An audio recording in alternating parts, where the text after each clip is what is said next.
The United States Postal Service delivers to 167 million addresses every day, and right now it's running out of money. In 2025, the USPS lost over $9 billion. Not over a decade. In a single year. At its current rate of loss, the agency could be insolvent within 12 months. And this isn't a budget shortfall. This isn't mismanagement. This is a structural collapse. Decades in the making, accelerating toward a point of no return. You use this system. You depend on it. Your medication arrives through it. Your ballot travels through it. And almost no one is paying attention to the fact that it is dying. But here's what makes this different from every other government funding story. The Postal Service isn't failing because it doesn't work. It's failing because the system around it changed, and no one updated the rules. The USPS is the largest civilian employer in the United States. Over 600,000 workers. More than Amazon. More than Walmart's U.S. operations. It operates the largest vehicle fleet in the world. Over 230,000 trucks moving through every city, every county, every territory. Processes and delivers more mail than any system on Earth. Not just in the U.S., on the planet. Over 127 billion pieces of mail in a single year. And it reaches every single address in the country. Every house on every dirt road in rural Montana. Every fishing village in Alaska. Every island in the Pacific. Every military base overseas. No other carrier does this.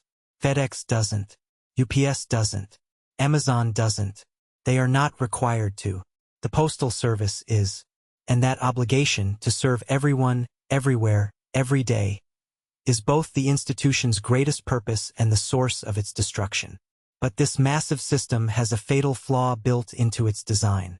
In 2006, Congress passed the Postal Accountability and Enhancement Act. On the surface, it was a modernization bill. In practice, it was a financial death sentence.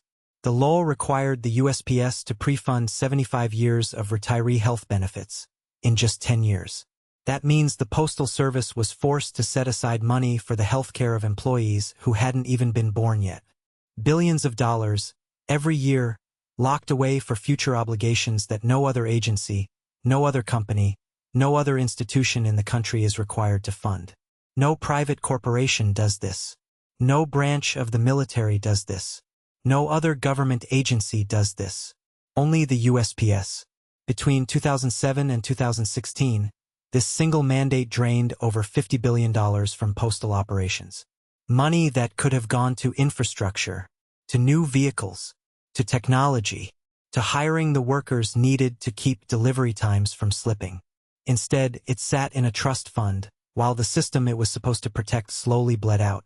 Some analysts have argued the law was designed to make the USPS look financially insolvent, to build the case for privatization. Whether or not that was the intent, the effect was undeniable. The Postal Service went from breaking even to reporting billions in annual losses, almost entirely because of a mandate no other institution faces. And this is the part most Americans have never heard of. While the pre-funding mandate was draining the budget from one side, technology was collapsing revenue from the other. In 2001, the Postal Service processed 104 billion pieces of first-class mail. By 2024, that number had fallen below 47 billion, a decline of more than 55%. And first-class mail wasn't just any product, it was the most profitable product. Letters, bills, personal correspondence. High margin, high volume, the financial engine of the entire system. That engine is gone. Package delivery grew, but packages carry thinner margins. And the growth that did come was increasingly captured by Amazon, which built its own logistics network specifically to stop relying on the USPS. In 2020, Amazon delivered more of its own packages than the Postal Service did. By 2025, that gap had widened further. So the most profitable product collapsed. The growth product got taken by a competitor. And the bills kept coming. This creates a problem that compounds every single year. Every letter that becomes an email is revenue that never comes back. Every package that Amazon delivers itself is volume the USPS will never recover. The trend lines don't bend. They accelerate. But the real crisis isn't falling revenue. It's what they can't stop spending on. The USPS is bound by law to deliver to every address in the United States, 6 days a week, regardless of cost, regardless of distance, regardless of whether that route will ever generate a cent of profit. A carrier in Manhattan delivers hundreds of pieces of mail per mile. A carrier in rural Wyoming might drive 40 miles to reach a single mailbox. The cost per delivery in remote areas can be 10 to 20 times higher than in urban centers. But the price of a stamp is the same everywhere.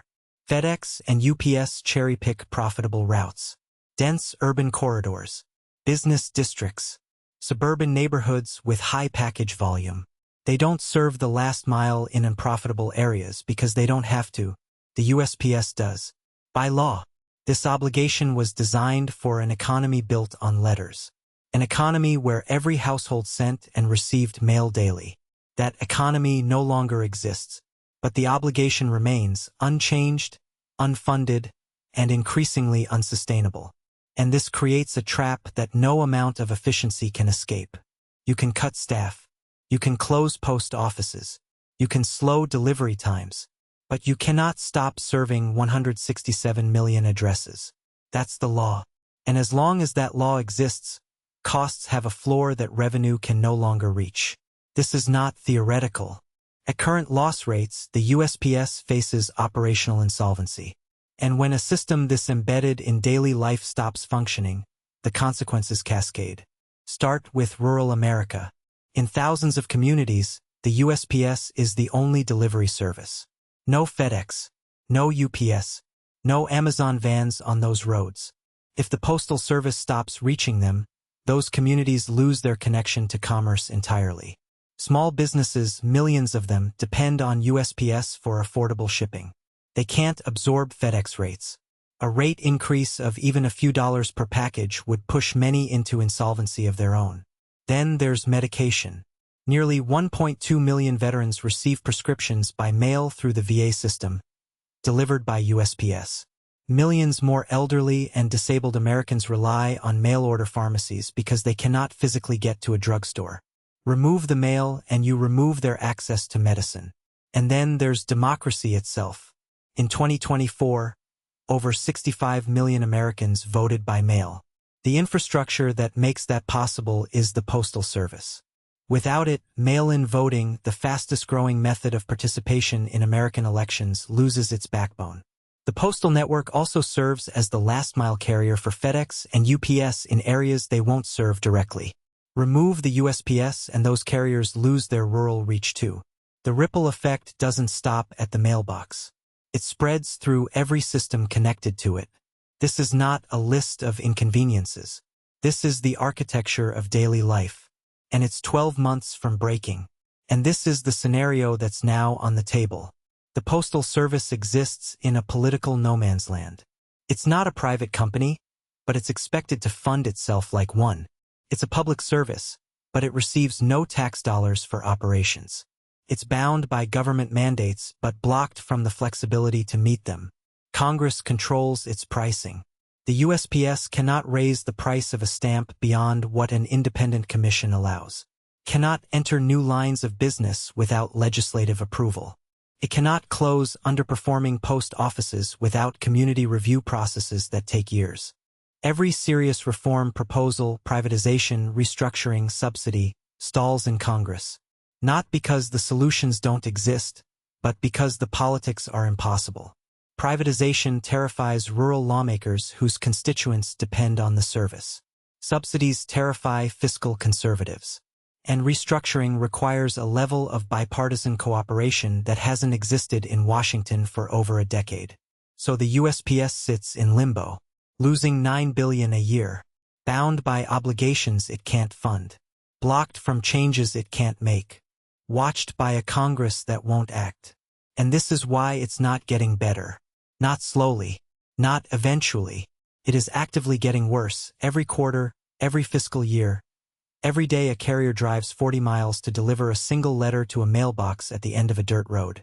There's a pattern in the way critical systems fail. It's never dramatic. It's never sudden. The bridges don't collapse all at once. The water doesn't stop flowing overnight. The mail doesn't just stop coming. What happens is slower. Deliveries take a day longer. Then two. A rural post office closes. Then another. A small business switches to a carrier it can't afford. A veteran waits an extra week for medication.